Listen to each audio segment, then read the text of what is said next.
This is a pretty short PowerPoint. It just goes over the respiratory and cardiovascular drugs which affect sleep. I would suggest printing off the additional sheet I provided in the discussion and just using that rather than printing off this. Let's go to the first slide.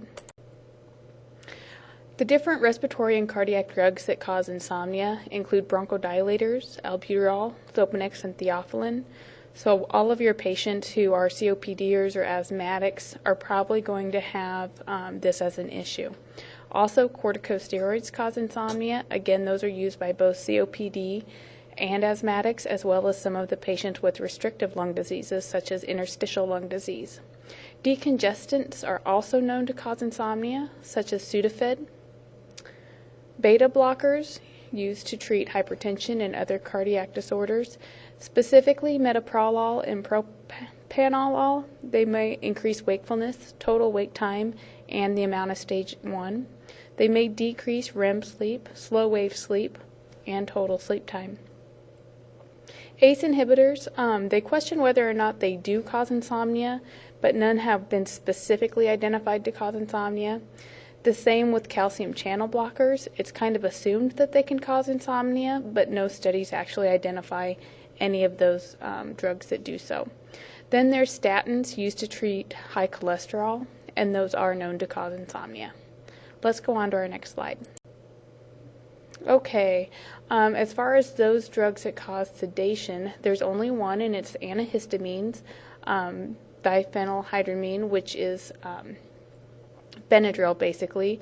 It's only the first generation histamine 1 agent. So these are known to decrease sleep latency, increase total sleep time, increase amount of slow wave sleep, increase the amount of stage 1 and stage 2, but it does decrease the amount of REM sleep.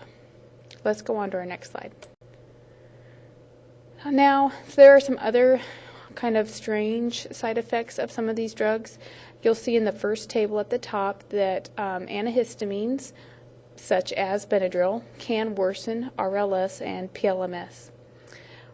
Also, there's some cardiac drugs and respiratory drugs that can actually worsen dreams or nightmares, make them more often or more severe, and that includes corticosteroids, although they didn't name any specific types of corticosteroids, and also beta blockers, specifically propranolol.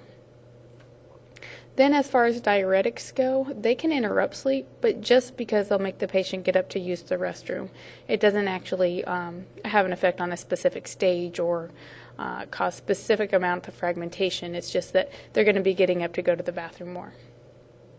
Let's go to our next slide. Okay, the next two slides are just different categories and brand names and generic names for a variety of different antihypertensive medications. Drugs used to treat hypertension include your ACE inhibitors, your angiotensin II blockers, and your beta blockers. And then on your next slide, you're going to find a few more. So when you're ready, go on to the next slide.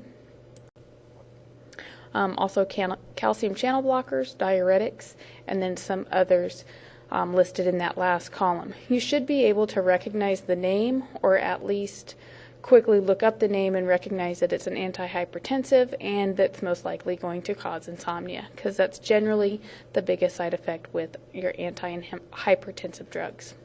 This concludes this PowerPoint.